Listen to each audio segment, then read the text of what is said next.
क्या शुगर में नीम, करेला, जामुन हो सकते हैं अंग्रेजी दवाई के बेहतर विकल्प? तो दोस्तों, प्रैक्टिकल डॉक्टर होने के नाते इसका आंसर मैं हाँ में भी देता हूं और ना में भी देता हूं। हाँ में इसका आंसर मैं इसलिए देता हूं क्योंकि ये जो हमारा शरीर है ये भगवान जी का बनाया हुआ है, नेचर का बनाया हुआ है। तो जैसे इसको नरिश करने के लिए जो चीजें हमें नेचर से डायरेक्ट मिलती हैं वही बेस्ट होती हैं, तो वैसे ही अगर ये शरीर बीमार हो जाए तो इसको ठीक करने के लिए जो नेचर से, भगवान जी से हमें डायरेक्ट जड़ी बूटियां मिलती हैं वही इसके लिए बेस्ट होंगी, बजाय उनके जो इंसान ने, हम लोगों ने लैब में केमिकल के रूप में तैयार करी होती है। और ऊपर से इन जड़ी बूटियों में गुण भी तो भरपूर होते हैं। अब आप जैसे नीम को ही ले लो, तो नीम में साइंटिफिकली प्रूवन पॉलीफिनोल्स पाए जाते हैं जो क्या करते हैं, कार्बोहाइड्रेट का डाइजेशन जो एंजाइम्स करते हैं उनकी एक्टिविटी को घटाते हैं। अब जैसा कि आप लोग जानते हैं कि शुगर कार्बोहाइड्रेट के रूप में होता है, कॉम्प्लेक्स रूप में होता है बहुत सारे खानों में, जैसे चाहे आप अनाज ले लो, चावल में, चाहे रोटी में, जिसमें भी कार्बोहाइड्रेट्स के रूप में होता है। कार्बोहाइड्रेट्स अगर हम सीधे खाते हैं तो वो सीधे खून में नहीं जाते हैं और जाके शुगर बढ़ाते हैं, उनका डाइजेशन होना जरूरी होता है। और वो डाइजेशन जो करते हैं वो डाइजेस्टिव एंजाइम्स करते हैं, वो कैंचियां होती हैं, उसको छोटे छोटे टुकड़ों में काटती है और फिर जब वो ग्लूकोज के रूप में कन्वर्ट होते हैं उन एंजाइम एक्टिविटी की वजह से, तो फिर वो ग्लूकोज ब्लड में एंटर कर पाता है। तो वैसे करके फिर शुगर के पेशेंट में बढ़ने लग जाती है। तो ये उस एक्टिविटी को घटाता है जो उस कार्ब्स को शुगर के रूप में कन्वर्ट करने वाली एक्टिविटी होती है। और साथ साथ क्या करता है, इंक्रीज ग्लूकोज अपटेक इन मसल्स। और वो जो शुगर आता भी है उसको भी ब्लड से उठा के मसल्स में फेंक देता है। मतलब कुल मिला के देखिए कि जहां से जो मेन सोर्स है शुगर मिलने का हमारे शरीर में, हमारा डाइजेस्टिव सिस्टम, हमारे खाने से, तो वहां से शुगर की एंट्री ब्लड में घटा रहा है, स्लो डाउन कर रहा है, डिले कर रहा है। और जो ब्लड में ऑलरेडी शुगर है उसको उठा के मसल्स में डाल रहा है जो कि उसको बर्न करने के पावर हाउसेस हैं। तो इतनी बड़ी काम कर रहा है। इसके साथ देखो anti microbial activity, anti inflammatory, सूजन कम करने वाली और कीटाणुओं को मारने वाली एक्टिविटी का तो इसका सबको पता है कि ये कीटाणुओं को मारता है। जैसे पिंपल चेहरे पे हो जाते हैं, फोड़े हो जाते हैं, जी नीम के पत्ते दे दो। तो वैसे करके भी डायबिटीज का पेशेंट बहुत प्रोन होता है इन्फेक्शंस के लिए, तो उसमें यहां तक भी ये फायदा दे रहा है, एज एंटीबायोटिक भी ये काम कर रहा है। और ये सारी चीजें साइंटिफिकली प्रूवन है। मैं आपको स्टडी दिखाता हूं। तो इस स्टडी में देखिए बताया गया है कि ये आपकी जो नीम है ये बहुत ज्यादा फायदा देती है डायबिटीज के पेशेंट में, शुगर को डाउन करने में। तो ये बहुत सारी देखिए स्टडी हुई है और ये अमेरिका की भी एक स्टडी है। तो देखिए यहाँ पे क्या बता रहे हैं, neem is available as a dietary supplement in an herbal mixture in North America. Treatment with this dietary supplement, 2 capsules 3 times per day for 3 months in type 2 diabetic patients. The age of 18 and 70 improved glucose control and HbA1c levels. The study of Kocher has been investigated the anti-diabetic effect of neem in 90 diabetic men 40 to 60 years of age. Subjects received 2 grams of neem leaf powder daily for 3 months. The results of this study showed that neem reduces sweating, headache, burning feet, itching, polydipsia and polyphagia in diabetic humans. तो देखिए आदमियों पे study हुई है, बंदों पे study हुई है, कोई चूहों की स्टडी नहीं है। और इसमें भी देखिए इतने सारे जो कॉम्प्लिकेशंस होती हैं डायबिटीज की उसको भी कम किया है, शुगर को तो कम किया ही है। तो अब जब इतने सारे इसके फायदे हैं तो फिर इसको क्यों ना दिया जाए, तो इसलिए मेरी हाँ है। अब दूसरी तोफ देख लेते हैं, नीम, फिर हो गया अपना करेला। करेले का देखते हैं। करेला तो जैसे ही खाते हैं बहुत जल्दी अंग्रेजी दवाई की तरह शुगर को डाउन करता है। देखिए ये भी रिजल्ट्स पे ही जाते हैं, ज्यादा कहानी नहीं देखेंगे, आप इसको ऑनलाइन सर्च कर सकते हैं। स्कॉलर स्टडी है, एनसीबीआई की स्टडी है। तो क्या रिजल्ट्स इसके बताते हैं, रिजल्ट्स पढ़ते हैं। As a result bitter gourd juice is immediately reducing the blood glucose level. समझ गए आप? देखिए एकदम से, मतलब अंग्रेजी दवाई की तरह ये करेला जो है तो शुगर को डाउन कर रहा है। अब अपना अगला तोफ देख लेते हैं जो है जामुन। Effects of jamun on metabolic syndrome. ये डायबिटीज भी एक मेटाबॉलिक सिंड्रोम है। इस पे देखिए इसने कैसे कैसे काम किया।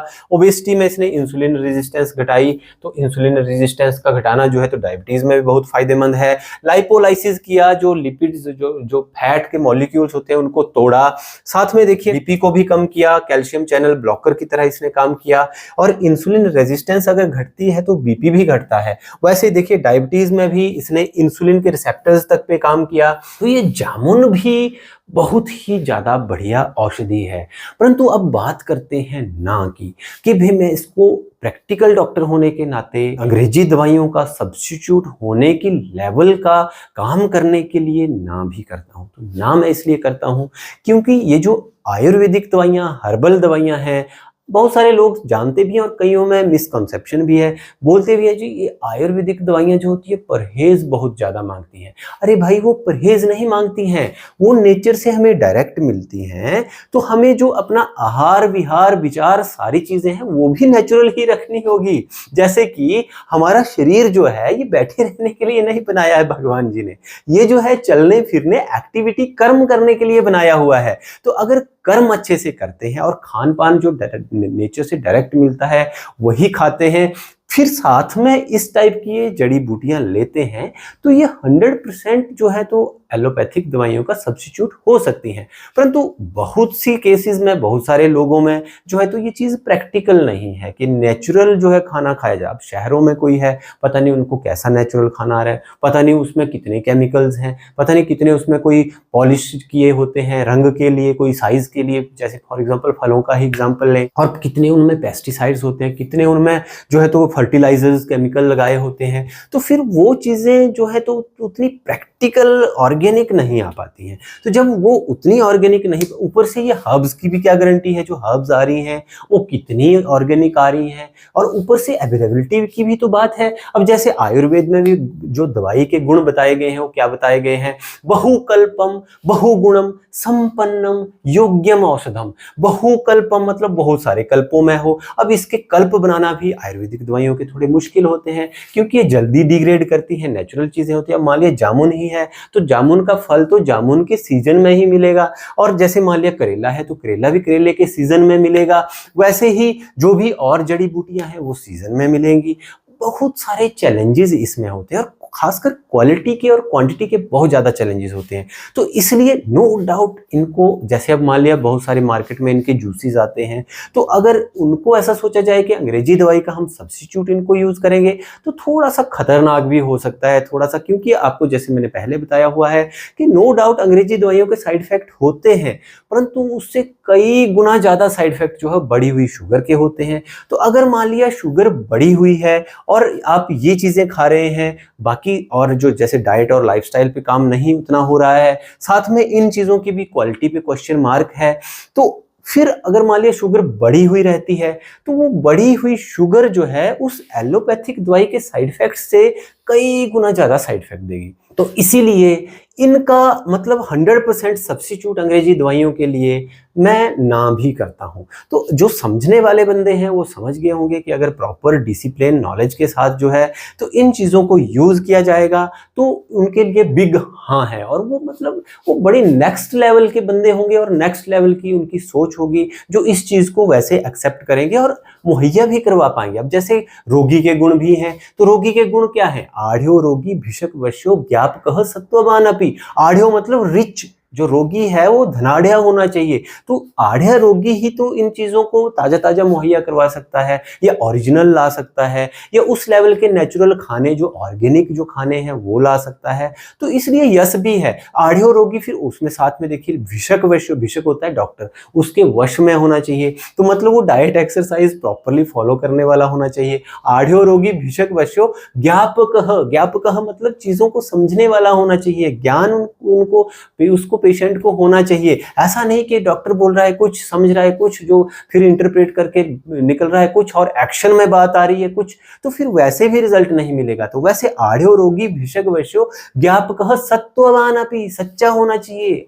खुद से, और नहीं डॉक्टर से छोड़ो, वो खुद से सच्चा होना चाहिए। बहुत सारे पेशेंट्स हमारे पास आते हैं और वो बोलते हैं नहीं जी मैंने तो मीठा खाया नहीं, मैंने तो रसगुल्ला खाया नहीं, घर वाले साथ में आए तो बोले दबा के खाता है जी, सुनता ही नहीं, मानता ही नहीं। तो फिर वो सारे गुण होने चाहिए। तो जब ये आयुर्वेदिक ट्रीटमेंट करना है जो हाई लेवल का है, तो लोग बोलते हैं सस्ता है, महंगा है। तो यहाँ पे देखिए आयुर्वेद में हजारों साल पहले बोला गया कि आढ़्यो रोगी। तो अब देखिए अब इतनी सारी चीजें चाहिए, तो फिर इन चीजों को प्रैक्टिकली एलोपैथिक दवाइयों का सब्स्टिट्यूट बनाना थोड़ा सा टफ है, और जो मासेस हैं उनके लिए थोड़ा सा ज़्यादा ही टफ है। तो वैसे ही फिर मेरा नो भी है। तो उधर जो है तो बड़ी इजीली अवेलेबल हैं इंग्लिश दवाइयाँ जो हैं, और इवन अब तो जैसे बहुत सारे फैसिलिटियाँ आयुष्मान, इनसे फ्री ये दवाइयाँ मुहैया हो सकती हैं जो केमिकल्स हैं जो इंसान के बनाए हुए हैं, और उनको खाया जा सकता है, और उनको खा के लाइफस्टाइल भी जैसे मर्जी चलता है। बेशक जिंदगी घटेगी, दिन कम होएंगे, लाइफ की जो क्वालिटी है वो कम होएगी, मतलब मॉर्बिडिटी भी बढ़ेगी, मॉर्टेलिटी भी बढ़ेगी, परंतु फिर भी चाल तो चली हुई है। अगर कोई भी दवाई नहीं बंदा खाता है तो हो सकता है वो 40 पे निपट जाए, और अगर वो कम से कम अंग्रेजी दवाइयाँ खा रहा है तो हो सकता है वो 60-70 तक भी चला रहे, बेशक चाहे कॉम्प्लिकेशंस के साथ चला रहे।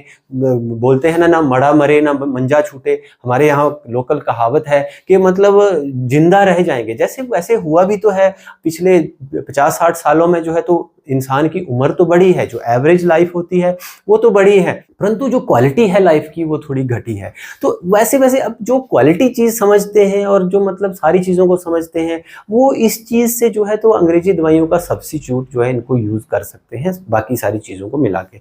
और बाकी जो लोग हैं वो अगर इन चीजों के साथ चलेंगे तो ये थोड़ा, अगर रास्ता सही नहीं है, डायरेक्शन सही नहीं है, कस्टमाइजेशन प्रॉपर नहीं है सारी चीजों की, तो ये फिर घातक भी मैं बोल सकता हूँ साबित हो सकती है। ये चीजें साबित नहीं होंगी, परंतु जो सिनेरियो क्रिएट होगा वो घातक हो सकता है। तो उम्मीद करता हूं कि आपको मेरी ये बातें समझ आ गई हो। जुड़े रहिए हमारे साथ, शेयर कीजिए किसी जरूरतमंद को, लाइक कीजिए, और कमेंट तो जरूर करते रहा करिए कि आपको कौन सी बातें मेरी समझ आती हैं, कौन सी नहीं आती हैं। अगर कुछ बातें नहीं भी समझ आती हैं तो कमेंट करिए, मैं उनका जवाब दूंगा, मैं आपको समझाऊंगा। अगर लंबा मेरे को समझाना मुश्किल लगेगा कमेंट में तो मैं अगला वीडियो ही बना दूंगा। जुड़े रहिए मेरे साथ, फैमिली बनिए।